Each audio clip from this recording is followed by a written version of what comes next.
What do you think? I've never ridden in a Cadillac before? Believe me, I have ridden in a Cadillac hundreds of times. Thousands. Thousands? What do you think? You're such a big shot now because you got a Cadillac? Ah. Ah. Could you believe that guy?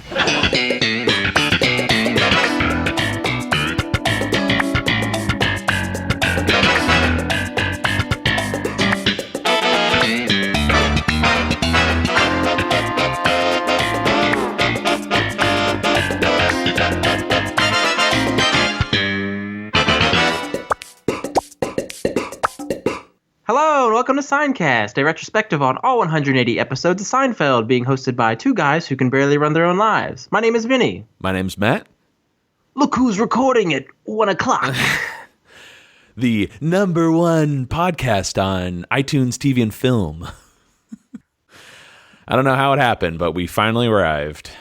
I contend that our mothers reached out to Tim Cook and put in a good word. Yeah. Welcome to any new listeners who are checking out Seincast for the first time. This is, for some reason, we're ranking pretty high this week. It's very exciting. You are surely going to be disappointed. So, really, very disappointed.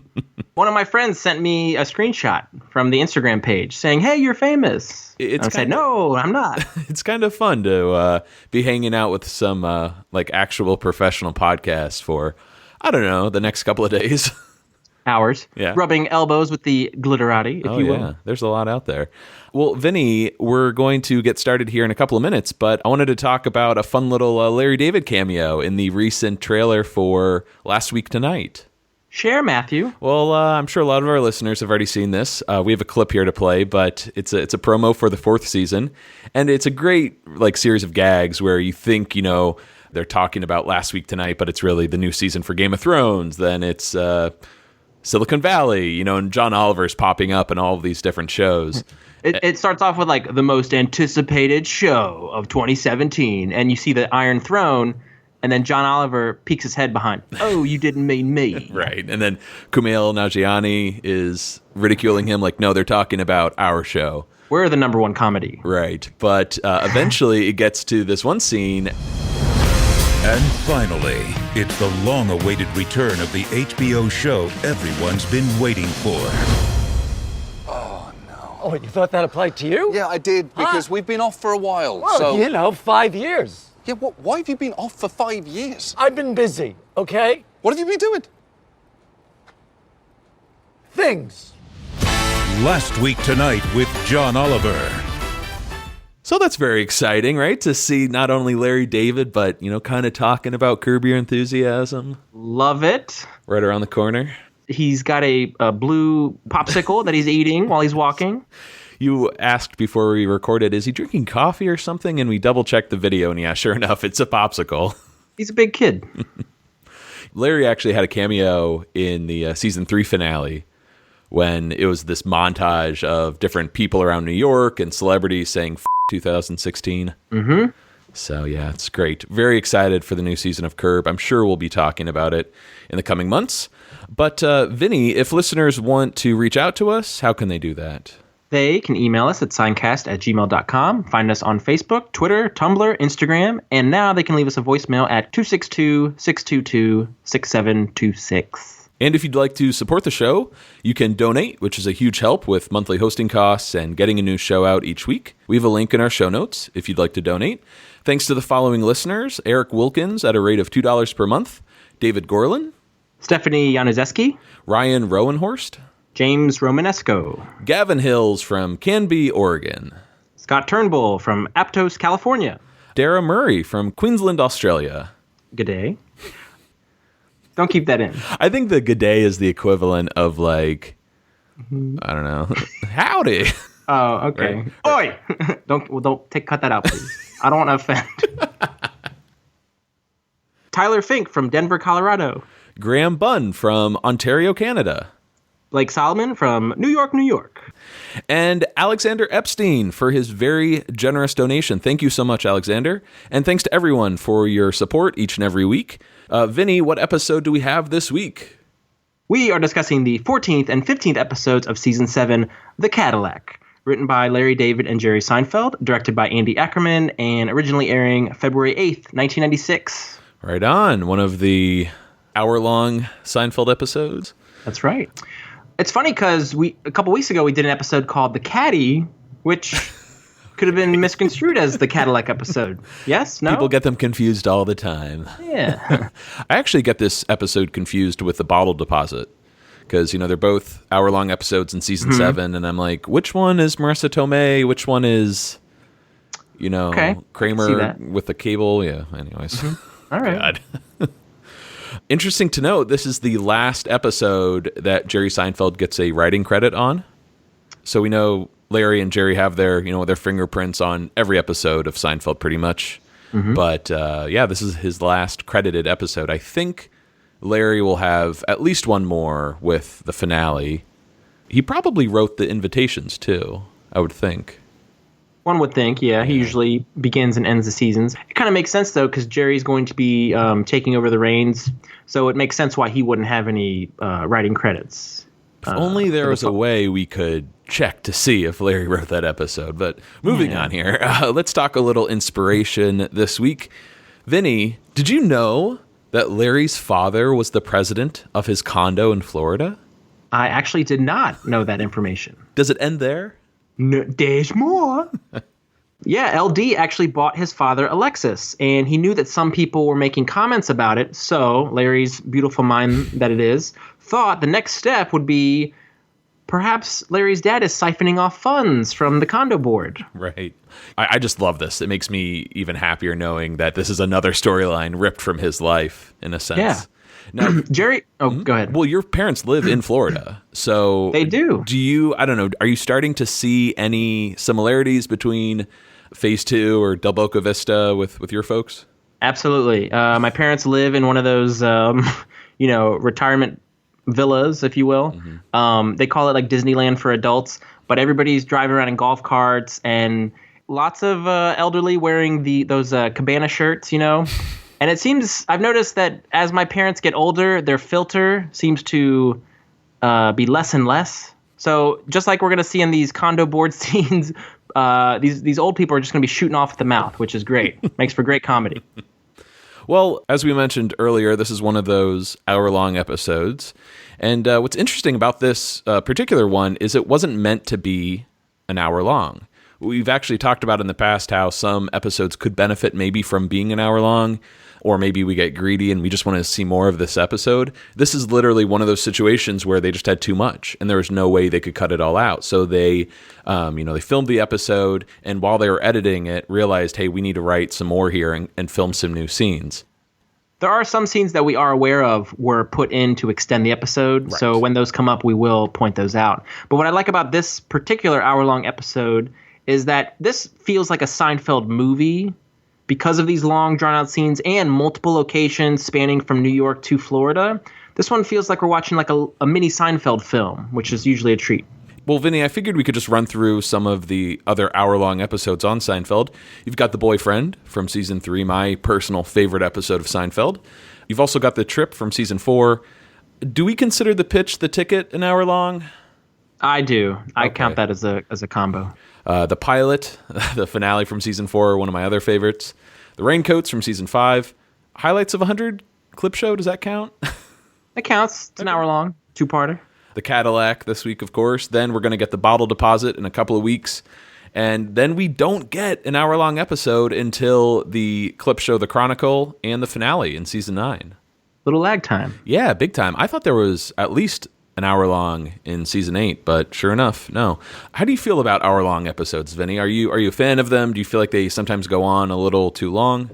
No, I love them. I love the extended, like I said, they feel like mini movies, so I always like when they extend the episode into be an hour long. In fact, I think we discussed earlier, certain shows feel like they could be hour-long episodes because they piggyback storylines off of each other. Mm-hmm. So even those are a treat because I think my favorite part is the continuity between the episodes. Right, The Wallet, The Watch, and the Bubble Boy, the Cheever Letters. They're not necessarily 1 hour episodes, but they really connect well with characters and subplots. You got it. Yeah, well, I think that's enough. We've got a two-parter this week, so why don't we get started? Old people in Florida, they drive slow and they sit low. Right? That is their motto. The state flag of Florida should be like a steering wheel with a hat and 2 knuckles on it.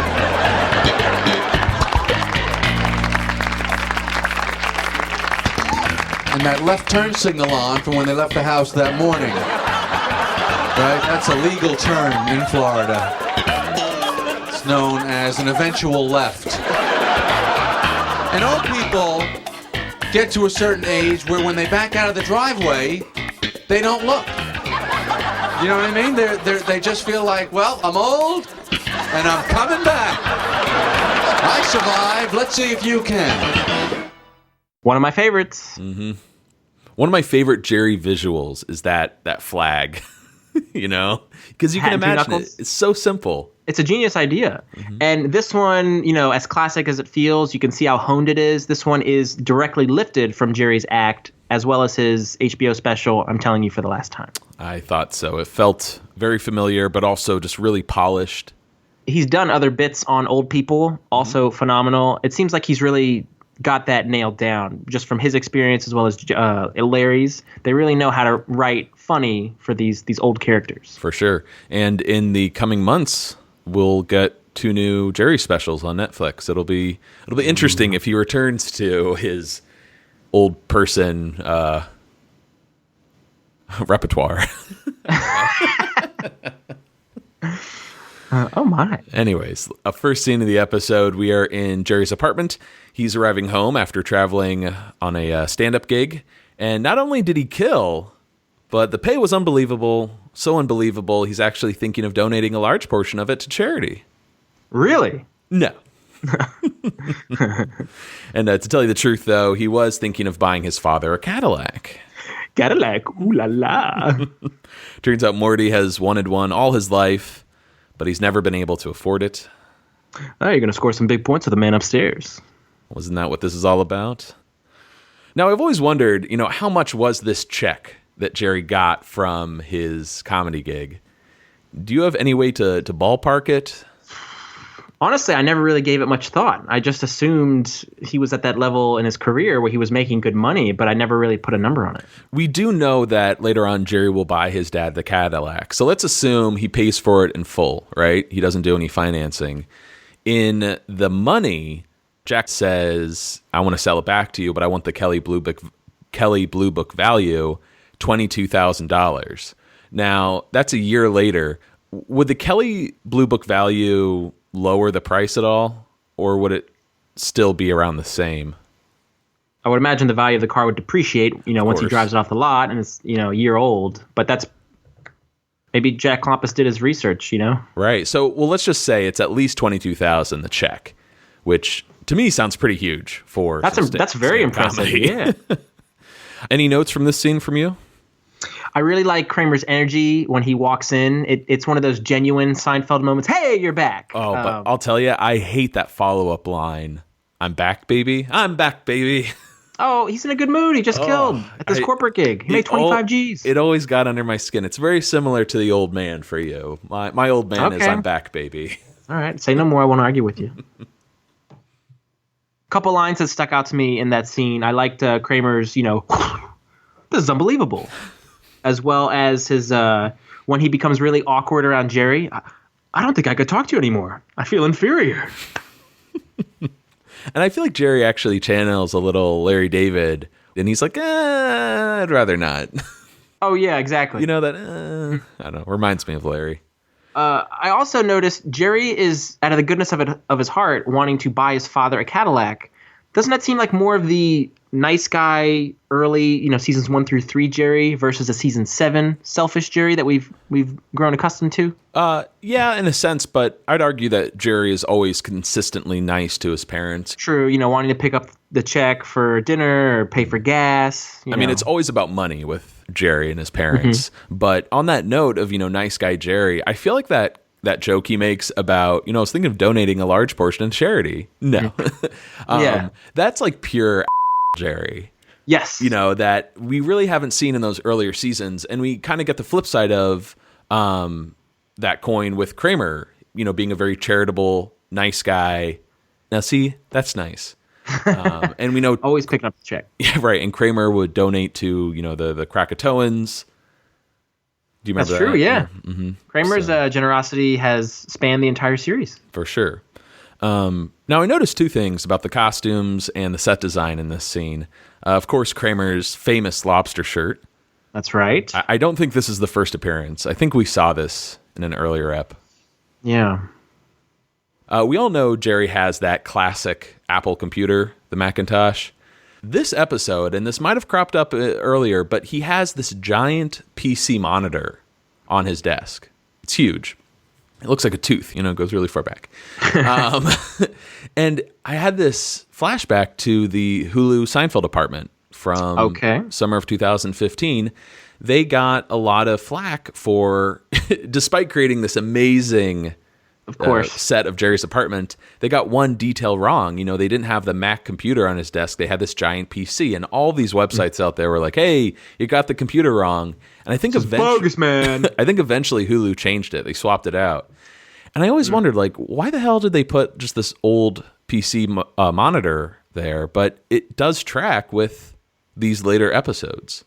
If you recall, Vinny, Hulu definitely based their apartment on these later episodes. The board games. Of course, yeah. Superman statue. I think that's what everybody exactly. I was going to say Superman statue. That's what everybody envisions in Jerry's apartment when they think of it. It was still kind of being formed, this idea of his apartment early on. And here we get some setup how money can affect the friendship. Here with Kramer, and later with Elaine, of course. It affects her in a big way. Yeah. We also learned in previous episodes that sex can also affect the friendship. Oh, that's true. Money and sex. I do like when characters are on a hot streak, when they've, come into some money, whether it's George with I forgot to tell you. remember that bank I have back up in, every week, every month, yeah. Kramer, it's usually with gambling. We mentioned, George with saving some money, but he also, won big on the stock market. Yeah. In season 1, but. Oh, Jerry with his checks from Japanese television. Oh, yeah, you really cleaned up there. Terrific happy hour. All right, next scene, we're at Monk's. Elaine is out to eat with her friend Katie, and they're trying to figure out who Pippi Longstocking was. Did she have anything to do with Hitler? Hitler? Maybe. Okay. I decided not to do any research on Pippi Longstocking because we had these old paperback books from, I don't know, like the 70s or something in my parents' house growing up. And I hated them so much. I hated the covers. I hated the look of Pippi Longstocking. And then as I grew up, I found out there was a movie, a Pippi Longstocking movie, which I just hated. There's something about that character that I just can't stand, that hair. Let's not even analyze it. Okay. George arrives to meet Jerry and sits with the two women, briefly forgetting that he's met Katie before during a skiing trip. She's married to this eye guy. Oh, also ear, nose, and throat. Nose. What's the worst thing that can happen to a nose? What's it get? Stuffed. He's funny. That is a charming line, and that one always tickles me. And he even does a little mannerism where he pinches one of his nostrils shut. Right. Have you ever dropped that line with any of your friends? Absolutely. All the time. Katie is played by actress Annabelle Gurwitch. She was known for Guiding Light, Mouse Hunt, and the movie Pollock. Yeah, I will always remember her from co-hosting Dinner and a Movie on TBS. Now, I know you didn't grow up with cable, so you're probably not familiar with this, but it was a great program where two hosts, Annabelle and Paul Gilmartin, would basically cook a meal and play a movie. So, when you cut to commercials, they'd be preparing the meal. Yeah, I remember that. It was just such a great show, and I had just the biggest crush on her growing up. Did you notice George said they met that one time during their skiing trip? Yes. That got me thinking, were there any other times where George, or any other character for that matter, mentioned skiing? Oh, he has the tag, the ski lift tag on his jacket. Season 4. So I think when they were writing the pilot for NBC and, women dig skiers. I have a feeling that's maybe when he went on the ski trip with Elaine and met Katie. But wait. There's more again. Can I jump in here again? I get very excited when I can connect the pieces. Elaine went on a skiing trip with Wendy with the big hair. You have insurance, right? Excellent. Well, Katie once again thinks George is hilarious. Elaine, not so much. But you've got to love how pleased George is with himself. He's like, ladies, please. Yeah, please. Oh, you know what? He got engaged. Oh, you did? Oh. What, is that bad? I actually would have set you up with a friend of mine. Oh, yeah? Yeah, he'd be perfect for her. She loves quirky, funny guys. Bald? Loves bald. Loves bald? Wow. Who is she? Marissa Tomei. The actress? Yeah. You're friends with Marissa Tomei? That's right. That's incredible. My cousin Vinnie, I love her. She was fantastic. Yeah, I know. You were gonna fix me up with her? Yeah, she's just been sitting home. Marissa Tomei's sitting home, Elaine. Why did you tell me that Katie was friends with Marissa Tomei? Oh, I don't know what I was thinking. Well, there's a big bomb dropped. She knows Marissa Tomei. And how they just, throw it out there. She is so casual, and yeah, that's what I said. She know, like what? Yeah, you don't know her. What I love is George inquiring. She loves quirky, funny guys. George has to kind of slip in there as well. Bald. Loves bald. That'd be the trifecta for him. He's gonna throw another one in there later. But What's coming? Yeah, that is so sad because it's almost like, he's almost to the finish line, or what did Stan the caddy say? Like, you're on the green. He has to put it out there because what if she doesn't like the bald guys? He's SOL, but He can give it up right there. But the fact that she digs the baldies, there's a little glimmer of hope. Mm-hmm. Now, does Elaine's reaction seem fair? Because she's sitting next to George, ignoring him, almost annoyed with his excitement. If these roles were reversed, or hell, look at JFK Jr., from season 4, she'd be acting the same way. You're saying that she is not putting in the same level of enthusiasm that George is at this announcement? I think, yes, but I think that Elaine is, acting this way on purpose. I think she's actually kind of jealous and upset with George's happiness, just the situation. So she's playing it off like, what's the big deal? My first impression upon, rewatching this episode, she looks up from the magazine as if aghast that Katie so casually dropped this bit of knowledge that she is friends with Marissa Tomei. I honestly think my impression was that she could give two rats, butts. Oh, let me fix that.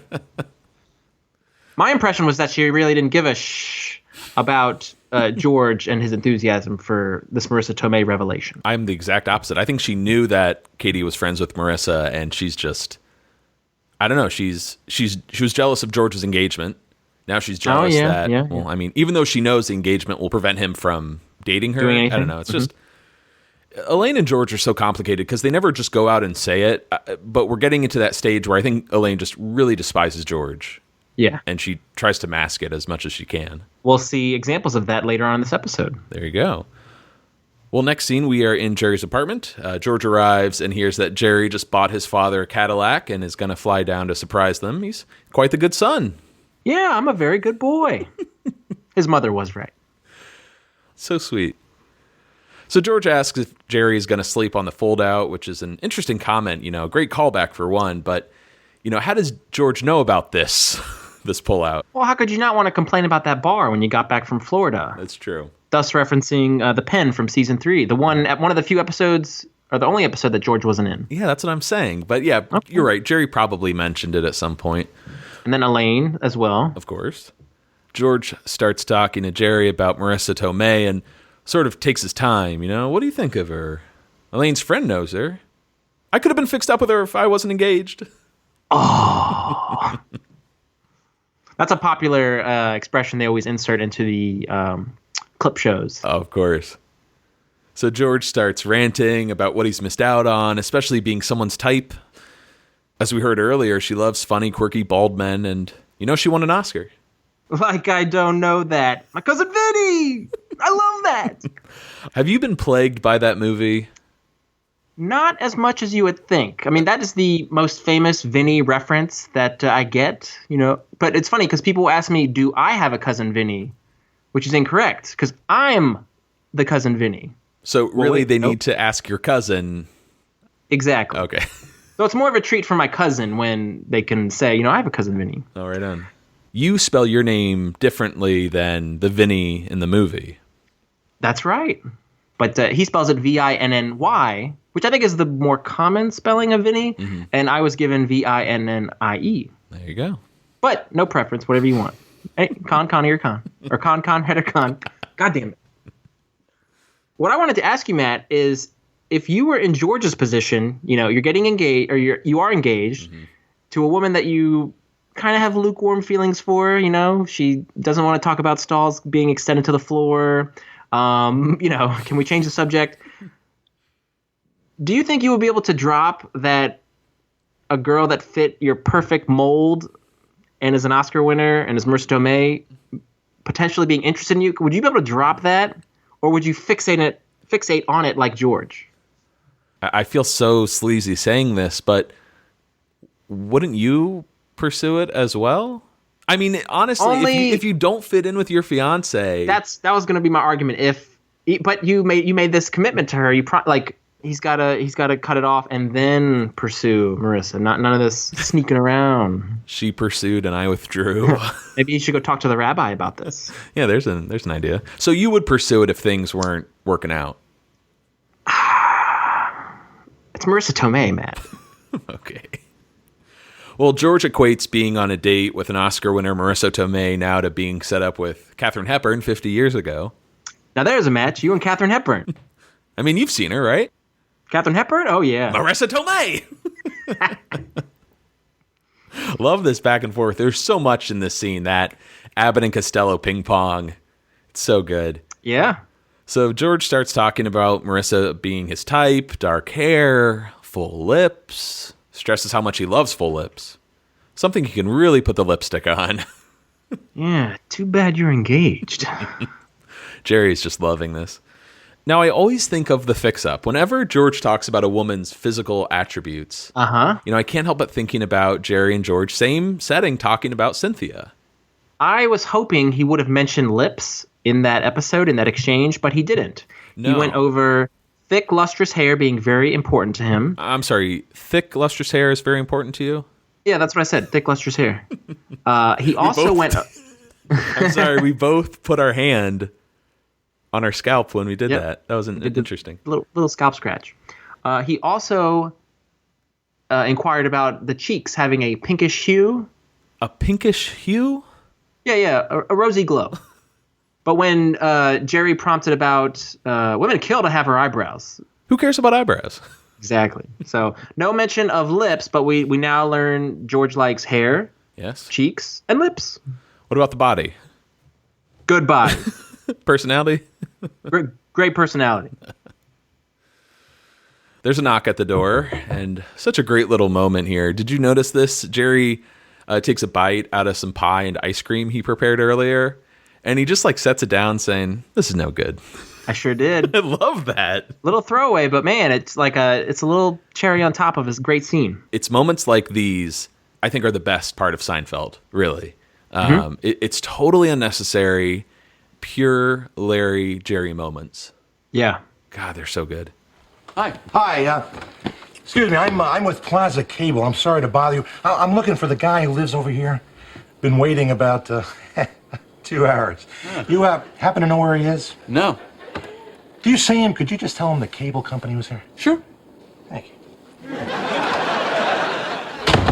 Nice people.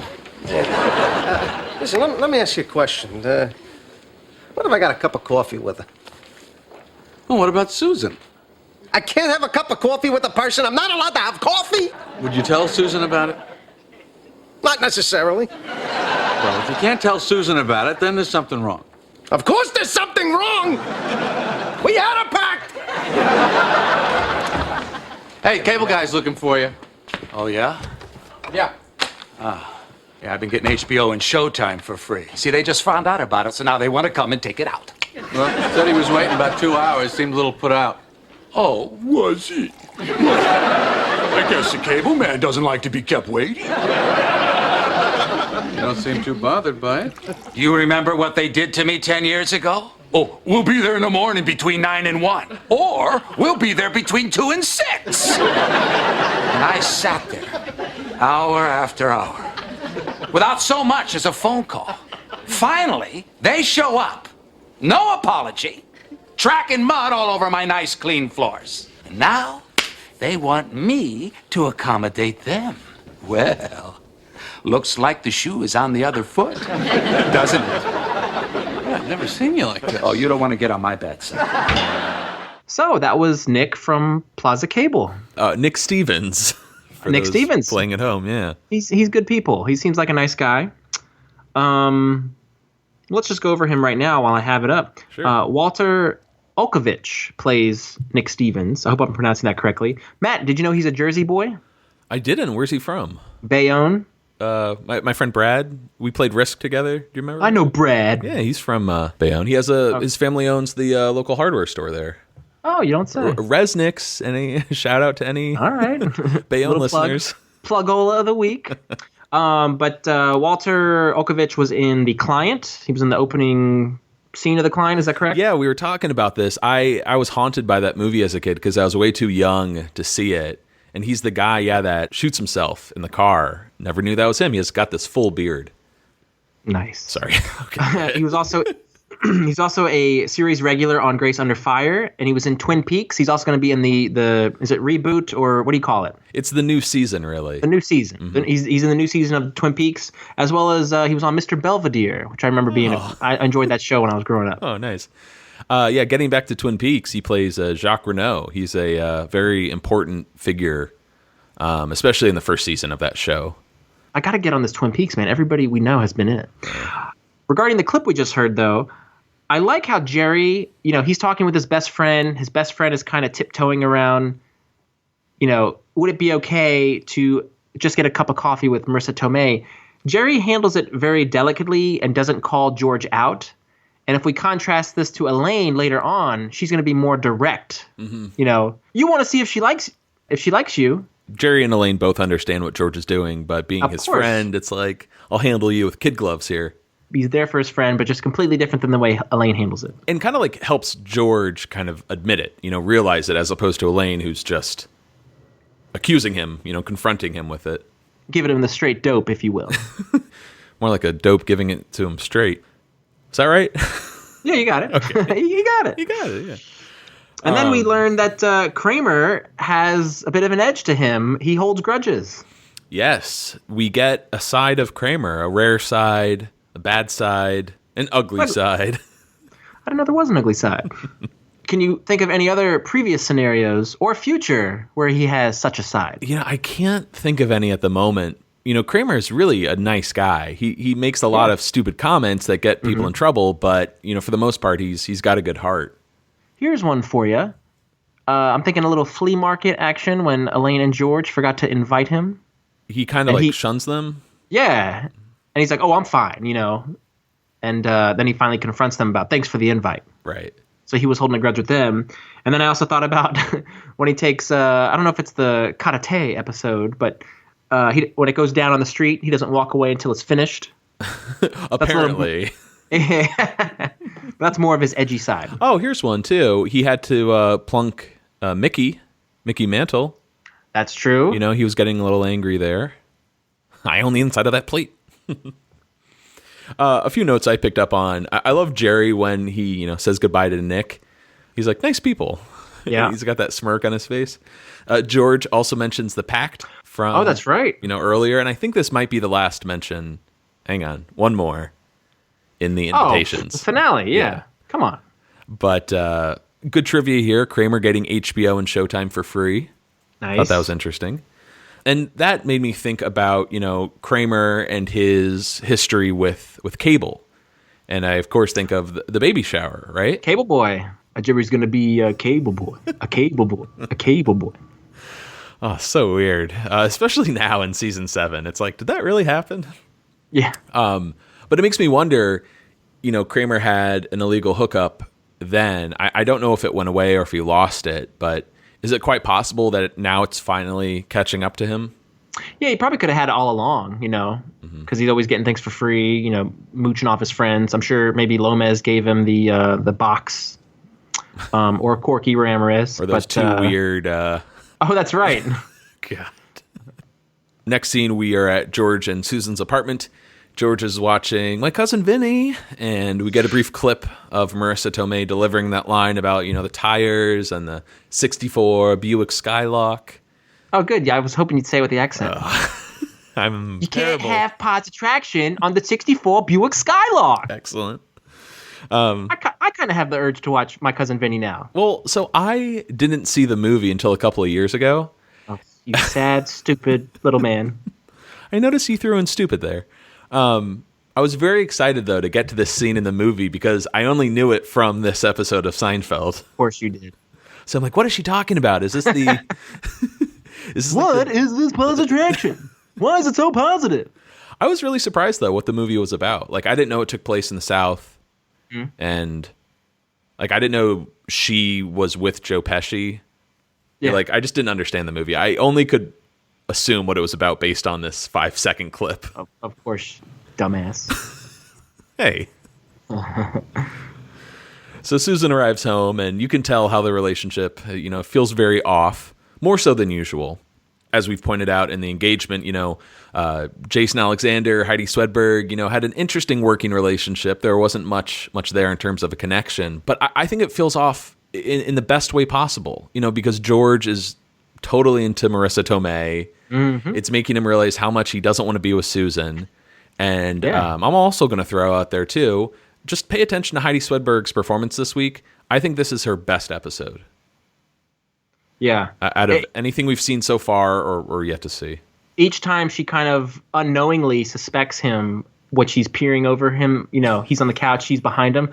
What, do you have a thing for her? Uh-huh. Yeah, I enjoyed it as well. She's so good this episode. Well, George is very quiet, clutching a pillow. He barely acknowledges her. And she casually wonders, oh, you're watching My Cousin Vinny again? She won an Oscar for that.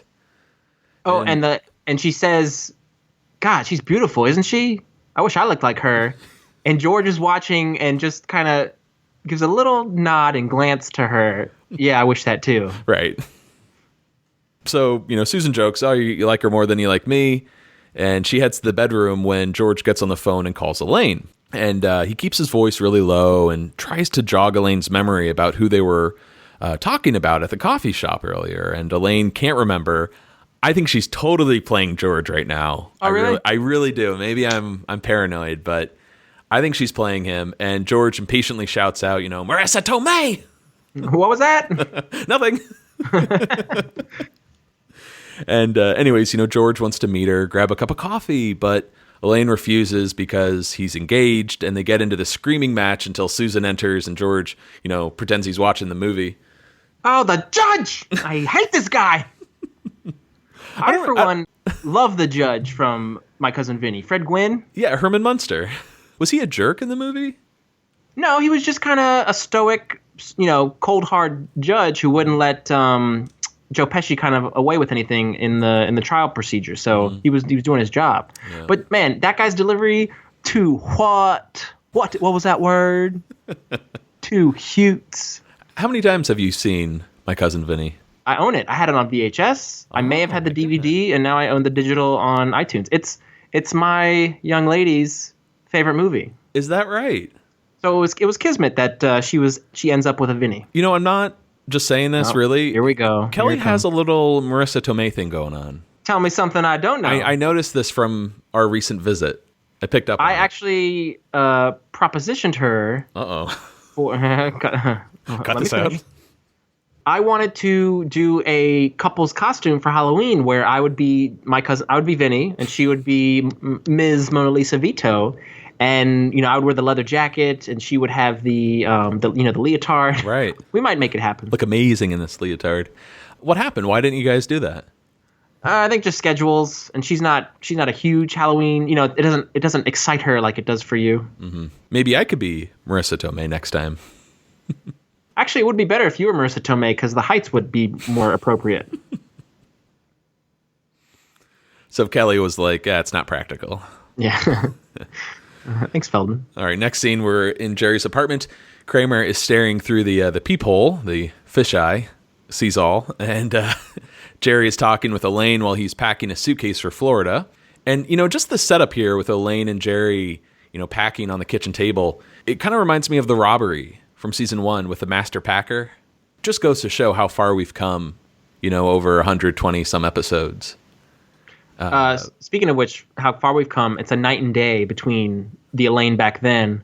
Master Packer, give me your keys to the Elaine we have today. Right. And kind of looking ahead here, do you recall what he has Elaine do while he's gone in the Wizard? Like what her job is in his apartment? To get his mail? Yeah. Oh, okay. No. What about George? What assignment does he give George? You must exercise the gaskets, George. Anyways, as you pointed out, Elaine, night and day here. She's very impressed that Jerry not only bought his parents a Cadillac, but he's got, that kind of money to spend. And she gets kind of flirty, interested in, when he's getting back so they can hang out. Like a switch, she instantly becomes attracted to him. Yeah. At hearing that he purchased a Cadillac for his father. Does this seem out of character for Elaine? Old Elaine, or young Elaine, I should say, early series Elaine, no. Later series, she's been screwed over by so many guys. I think they're kind of just having more fun with the character and just kind of being broad. Yeah. So it doesn't surprise me for this point in the series, Elaine. I actually like this. It's one of my favorite Elaine bits. The fact that she's instantly attracted to Elaine and, or Jerry rather, and the stuff we're going to see later on in the episode. Yeah, I love Julia's performance this week. It makes up for the fact that I think this is totally out of character for Elaine. Yeah. Julia makes up for it with her scenes on like the phone when she's in bed. Jerry, hi. And she like rolls around. But yeah, early Elaine, I could never see her doing this. But you make a good point. Maybe she's been screwed over so many times and she's getting so desperate. And Jerry and Elaine did date before. There is some kind of attraction there. True, but this one's purely monetary. But I guess in the sense, like, if it were George who had the money, she wouldn't go after him. Like, there's some chemistry with Elaine and Jerry. Of course. How much would you give me? $1? Do you think Jerry knows what Elaine is doing here? Because, I don't know, he comes off as sort of oblivious for most of the episode. It just surprises me. I agree. I think he's too concentrated on packing and getting this Cadillac to his father that he doesn't pick up on it. I'm not certain. Would it be funnier if he was aware of what Elaine was doing? Like, how would he handle that? Yeah, I mean, it would kind of end the bit if he tells her to stop. Yeah, it just surprises me, one, that Elaine would be acting this way, and two, he doesn't pick up on it. But whatever, it works. Anyways. If you think about it, though, like, they can never get their timing right in the series. Early on we learned that they were a couple. It didn't work out. They didn't have the physical chemistry. But now here's Elaine, who is all in a sense. Later on, Jerry, once he realizes the true meaning of love and opens up what's in here. True. Yeah, they're always missing each other. He asks her to marry him, and she's like, I'm sorry. Mm-hmm. Well, Kramer starts chuckling as he's looking out the peephole, because out in the hallway, Nick from Plaza Cable has been waiting all morning for him to show up, and he starts complaining to George before he gets a chance to enter Jerry's apartment. Nick is pretty scary here. He says that he's sick and tired of being treated like this, and he won't put up with it much longer. I'm loving this. Hey, there's a guy out here. Yeah, I know. Oh, thanks very much for yesterday, by the way. Jerry, he wants me to fix him up with Marissa Tomei. I am not going to be a part of this. Fixed up? A cup of coffee. A cup of coffee is not a fix-up. You want to meet her? You want to see if she likes you? So what? So what if I do? You're engaged! I'm aware! But this is Marissa Tomei, Elaine, an Oscar winner. How could I live the rest of my life knowing I could have been with Marissa Tomei? She said I was just her type. She loves short, stocky, balding, funny men. I noticed you threw stocky in there. Yeah, what the hell? George, it's cheating. It's not cheating if there's no sex. Yes, it is. Jerry. Hold hold it a second. I'm sorry, I didn't hear what you said. Elaine, come on. Would you just make the call? Please, make the call. Yeah, fine. Hold on. 8:50. Oh, no. So, how are you getting to the airport? Do you need a ride or? No, don't be silly. I've arranged a car. You sure? You sure? Because, you know. Maybe I'll let you pick me up. Okay. Oh, hi. Is Katie there? What? Oh, really? Well, could you tell her Elaine called? Yeah, thanks. Huh. She's in the hospital. She has an arrhythmia. What about Marissa Tomei? Perfect way to start that clip is Kramer getting smashed in the face by George, and an so unknowing good. George opening the door. I'm loving this. The whole George inserting stocky into the descriptors that Marissa Tomei finds attractive. I noticed you threw in stocky there. Yeah, what the hell? And then the whole this George proclamation. It's not cheating if there's no sex. And Elaine says, "Yes, it is." What do you think about that, Matt? I don't know why, but I want to be like, he's right. I don't really see how that's cheating. Now, let's take it a step further and say, what if George hangs out with Marissa more than he hangs out with Susan? Then you got a problem. But there's intent to cheat. The fact that sex is on the table in this particular scenario, George says it's not cheating if there's no sex. I completely disagree because he is pursuing sex. Right, there's the intent there. Yeah. So, but in theory, though, like, could either of us hang out with a member of the opposite sex while we're in a relationship? Like, in theory, yes. I mean, well, in theory, but I always just feel like in our society, it's just perceived as being inappropriate. I agree. People will talk and assume if they see that, even though there may not be anything going on. Mm-hmm. Anything else you like from this scene? Oh yeah, there's a few moments that I love. The Kramer, the door smash in the face is just incredible, so good. There was a line though when Elaine and George kind of kick off their conversation. Elaine says, "You're engaged," and George says, "I'm aware. I'm aware." It reminds me of The Barber. I am aware. I am aware. Yeah. George tends to use that phrase a lot throughout the series. Yeah, it's a great line. I really enjoyed Elaine not missing a beat when Jerry lost count of the money he was counting. She's making a call. She's arguing with George. She gets dizzy at one point. What was I saying? $8.50. It's incredible. I've just never seen her affected by money like this before. It's she's insane. Always going after doctors, I guess because it's more prestigious. But if you think about it, they make good money. Mm-hmm.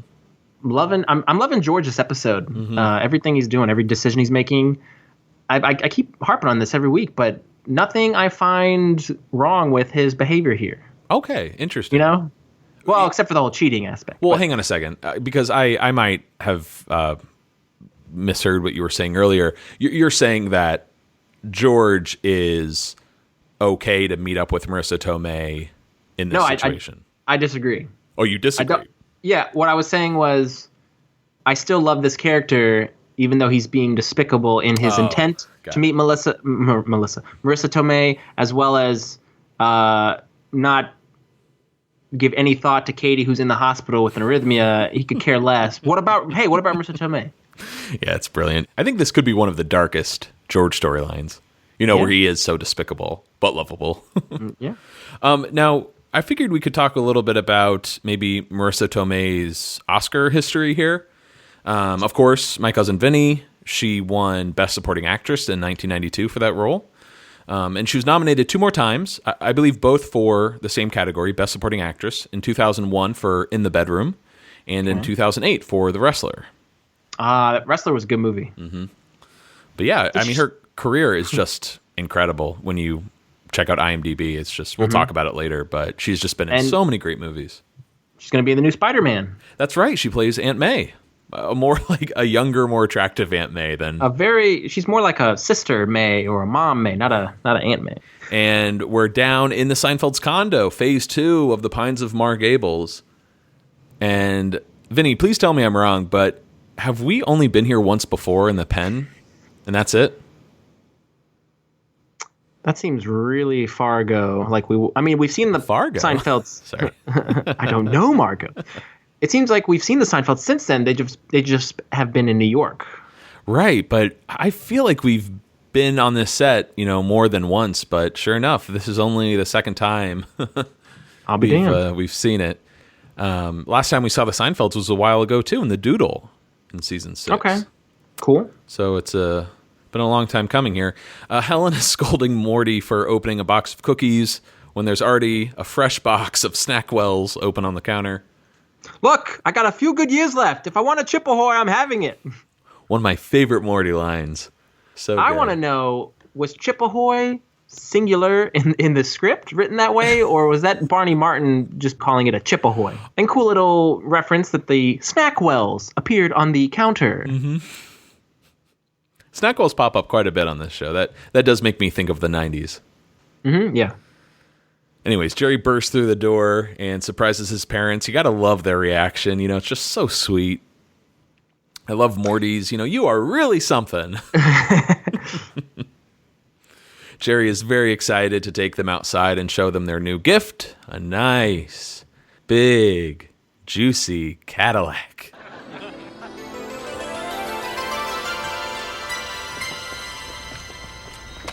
Well, what do you think? Look at this. Look at this. You bought a Cadillac? I bought it for you. It's yours. You what? You bought me a Cadillac? I bought you a Cadillac. Here you go. Are you out of your mind? What? We can't take this. You don't want it? Are you kidding? He's not buying us a Cadillac. What are you, nuts? This is a very nice gesture, Jerry, but take it back. Can you believe this? I'm not letting him buy us a Cadillac. He hasn't got that kind of money. How do you know? Oh, get out of here, Mr. Big Shot. Why can't I buy my father a car? Your father doesn't need a car. Yes, I do. Oh, Morty. We're keeping it. Over my dead body. What? Give me. Well, this worked out just as I had hoped. It's only fitting that mother and father get in fight over this Cadillac. Of course, and Helen is always the one to call Jerry out. Morty might be on her side or not, but she's always the one leading the assault. But Morty tends to be very frugal with his own money, yet he's willing to accept this gift, this generous gift from his son. Well, he's always wanted a Cadillac. True. He's more the kind of guy that wants to pay for gas, wants to pay for dinner. Mm-hmm. But when it comes to the Cadillac, he's almost just overwhelmed. Like, I've always wanted this. I do like how Helen calls out Jerry, like, "Oh, get out of here, Mr. Big Shot." Yeah. Well, comedy isn't what it is nowadays with Def Jam and all. Of course.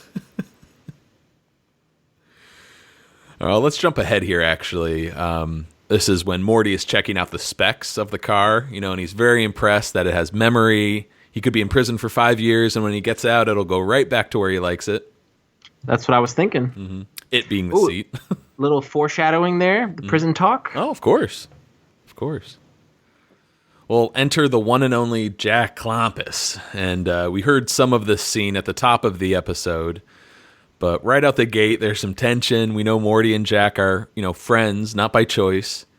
Morty is happy to rub it in Jack's face. This is my Cadillac. He even invites Jack for a ride, but Jack refuses. They go back and forth, culminating with Jack saying, he's ridden in Cadillacs hundreds of times. Thousands.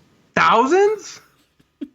They're like high school kids kind of, sitting on the back of a Firebird arguing with each other. It's such a shame, and I didn't realize this until this episode, really, that once the Seinfelds move, Jack doesn't live in the community anymore. Yeah. So you really lose this fantastic character. And there's other, older characters to fill in, but there's really no one like Jack. He makes such a great adversary for Morty, and I just love him as a character. But the fact that they kind of butt heads now, it's a shame we lose that. All right. They keep going at it, and Jack gets the feeling that Morty thinks he's a big shot now, which is a great little callback to Helen. Oh, yeah. Mr. Big Jerry Shot. being a big shot. Mm-hmm. I like that. Next scene, George is talking to Katie in a hospital room about wanting to meet Marissa Tomei, and I love this. We start off with a tight shot on George, and then we cut wider to see that Katie is unconscious in bed with like a ventilator of some sort. She has no idea that he's even there, but George is still going. You know, to him, getting engaged is the same as going steady, just something you say. You know, what does Katie think about setting them up? Move a pinky if it's yes. Can you move a pinky? This scene had actually some footage at the beginning as well as some additional things at the end. Oh, nice. In the beginning, George was coughing directly into Katie's ear, trying to wake her up. And then she finally woke up, and they would kind of interact. And then at the end, a nurse would come in and kick George out, and George would ask her, "Do you know if she can move a pinky?" Yeah, I think this scene works perfectly, especially that reveal of Katie. Oh, yeah. It's really sad, too. Is she going to be okay? Like, if you have an arrhythmia? People walk around with arrhythmias all the time, yeah. Right. But I don't know why she would be unconscious and on a breathing apparatus. But I think it's more dramatic looking that way. Right. Well, I decided to combine all of these Kramer scenes together here just so we can talk about all three of them, the phone calls he gets. They're all very similar. First one, Kramer's just sitting on his couch and he's screening his calls. He gets this message on his answering machine from Nick Stevens at Plaza Cable. He's very irate about waiting around all morning again. You know, you said you're going to be there from 9 to 1. I was there. Where were you? And Kramer just lies down on the couch, laughing and mocking Nick's threats, like, "Oh, I'm so scared. I'm shaking. Then in the next scene, Kramer gets another call, and we have a clip for this one because it's so good. Yellow. Hi, Mr. Kramer. This is McNabb down at the phone company. We got a report about some trouble on your line. Well, I haven't had any trouble. The thing is, we happen to have a man right in your neighborhood. Oh, is that right? Well, I have been having a little trouble with my call waiting. We can fix that. Oh, can you? Well, that's funny, because as it happens, I don't have call waiting. Seems to me that the phone company would know that. Oh, right. I'm sorry. I was looking at the wrong work order. Yeah, could you hold on for a second? I've got something on the stove.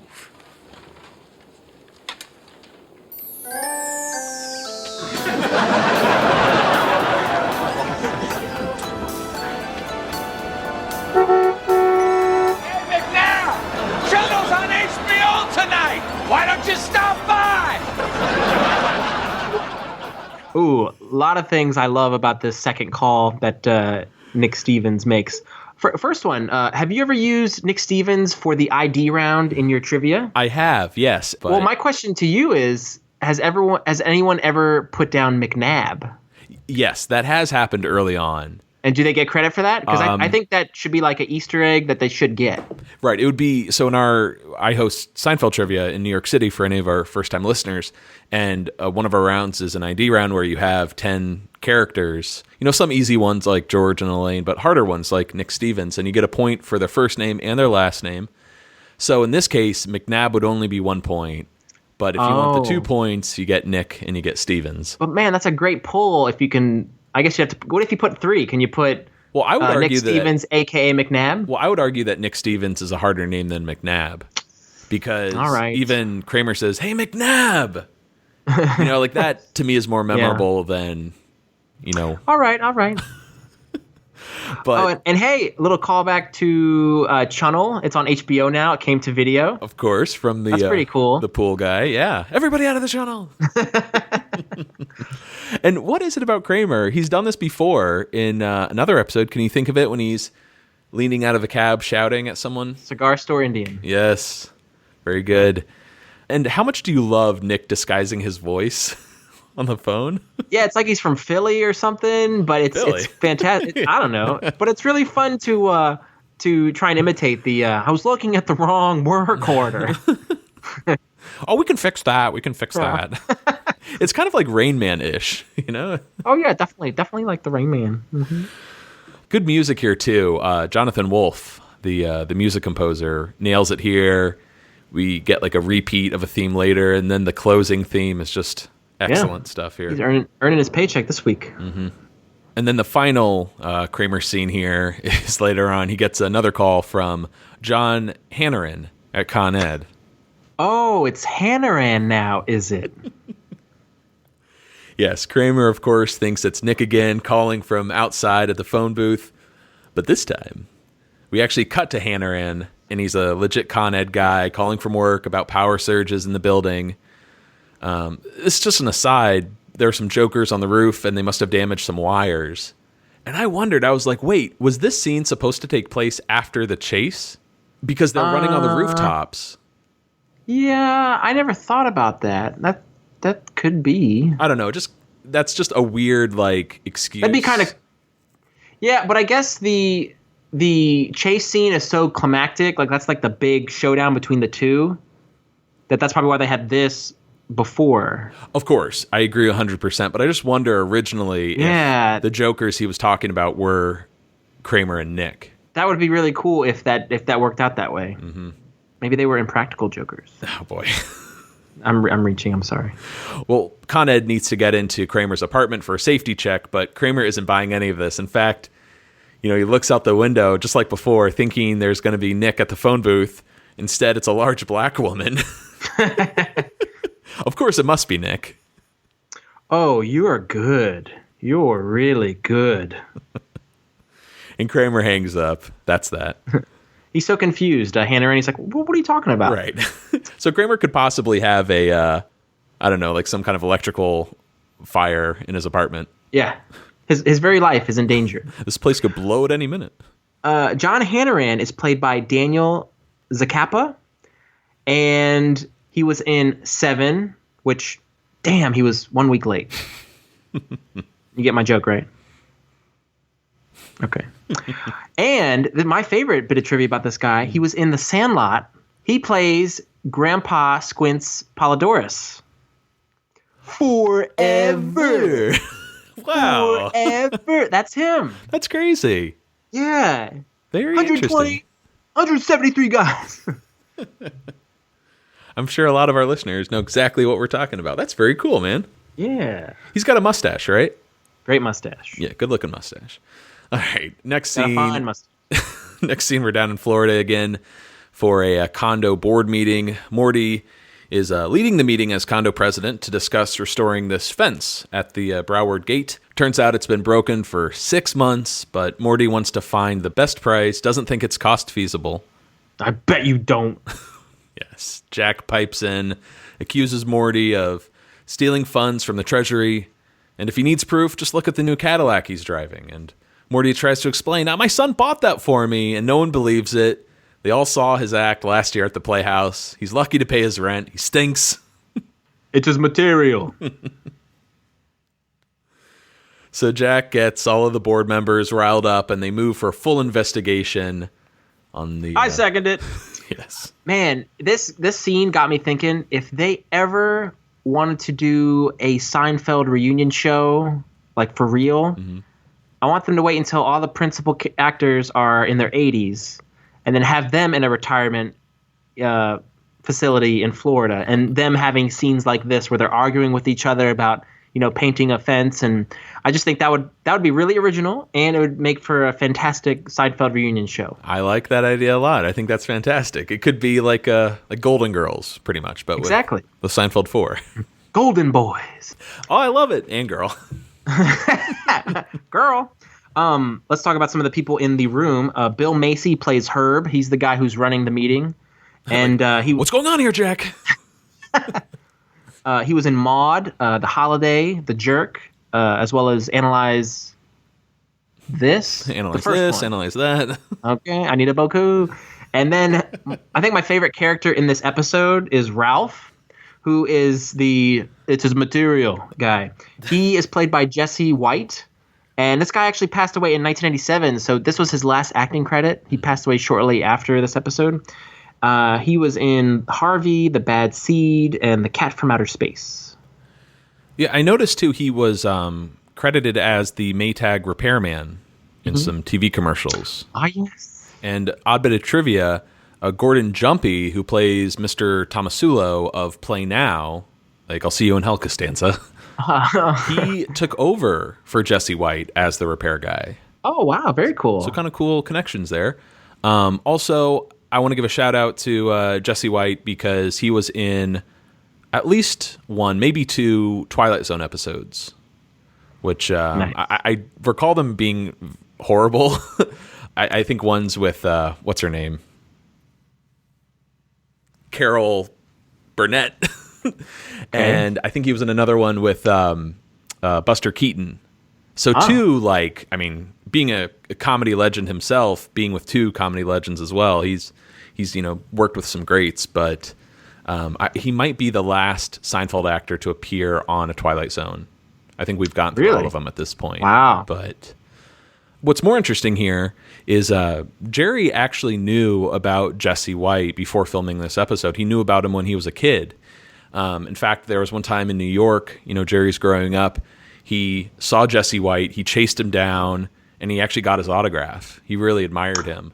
Oh, very cool. So, later to have Jesse on the show was just a huge honor for Jerry. And I think that's why Jerry really pushed to have all of the guys there, ridicule him and say, like, how he's not funny.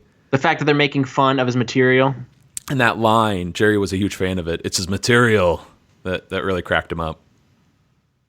So, anyways, moving on here to the condo, back at the Seinfelds. Morty explains he could be the first condo president to get impeached if the board gets the votes. You could put a fence around these condos and call it an insane asylum. Nobody would know the difference. And if Morty gets impeached, they'll have to move to a different condo. I don't know, something called Boca. I doubt we'll hear about it again. Huh, Boca. Hello? Oh, hi, Evelyn. Hello, Jerry.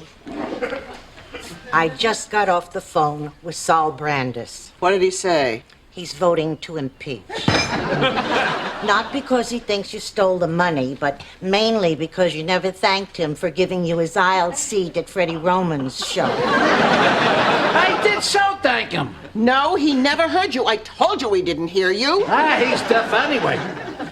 Now, my sources tell me there's 3 votes for impeachment, 3 votes against impeachment, and 1 undecided. Who's that?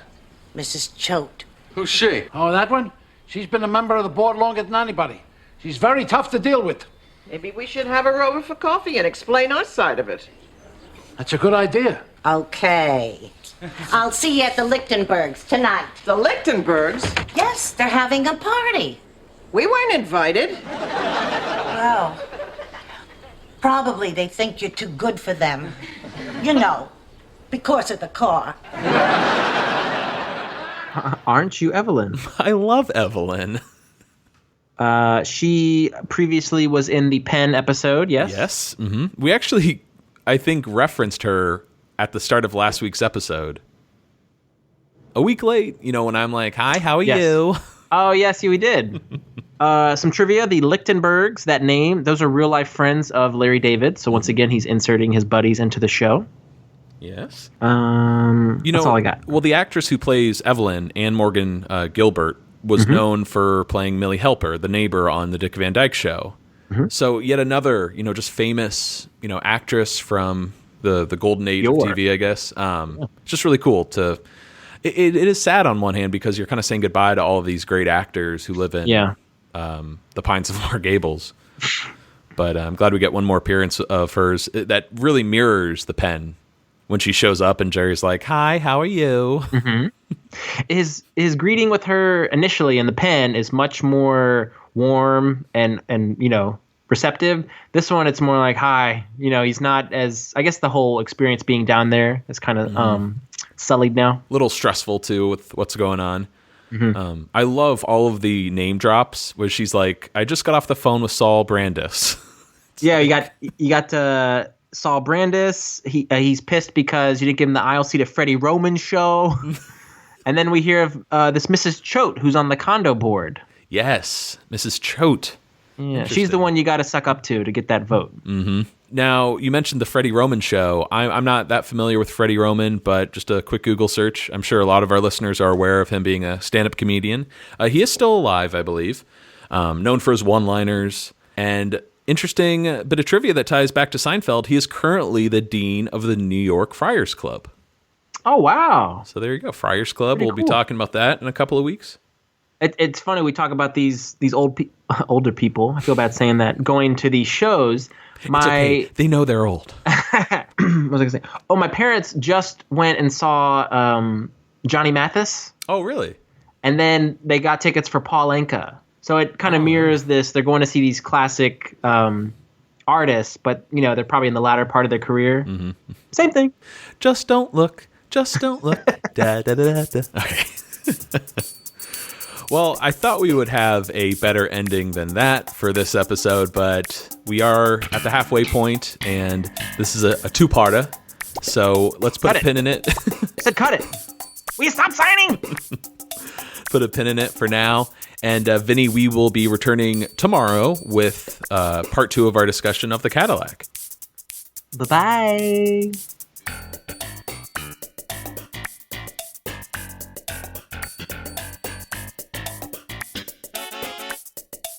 Seincast is not endorsed by Castle Rock Entertainment, Sony Pictures, or NBC. It is intended for entertainment and information purposes only. Seinfeld, the Seinfeld logo, and all names, pictures, and audio of Seinfeld characters are registered trademarks and/or copyrights of their respective trademark and copyright holders.